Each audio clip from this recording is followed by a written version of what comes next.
பாரு நான் கத்தி கத்தி தொண்டை போயிடுச்சு. தளபதி 20 வருஷம் கழிச்சு இது மாதிரி ஒரு கூட்டம் எங்கேயுமே வராது. இதுதான் முதல் தடவை கில்லிக்கு வந்தது. திருப்பி இதுக்கு தான் வருது.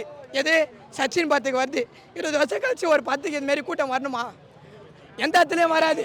நீங்கள் ஏன் அஜித் படம் ரிலீஸ் பண்ணுங்கள், ரஜினி படம் ரிலீஸ் பண்ணுங்கள், ஏன் எவ்வளோ பெரிய படம் வேணால் ரிலீஸ் பண்ணுங்க, ஆனால் வராது. ஆனால் தளபதினு அந்த பேரை கேட்டாலே போதும். சச்சின் அந்த மூவிலாம் கிடையாது. தளபதினு அந்த பேரை கேட்டாலே போதும், மொத்தமாகவே வரும். பட்டம் இல்லை, இது ரசிகர் கூட்டம். இது அவருக்கோசம் என் உயிரை தளபதி கோட்டை. இது ரோஹிணி யாருன்னு பார்த்தீங்கன்னா எங்கள் தளபதி தான். தளபதி மிஞ்சி வேறு யாரும் கிடையாது ப்ரோ. தலைவர் ரெண்டுத்துலையும் சூற விடுறாரு போல். நான் ஒரே ஒரு மனசு கஷ்டம்னா அவர் படத்தை விட்டு போகிறாரு. அதுதான் படம் நச்சுன்னு அவர் வந்து சினிமா இது பாலிடிக்ஸ் பண்ணலாம். ஆனால் அவர் வந்து கொஞ்சம்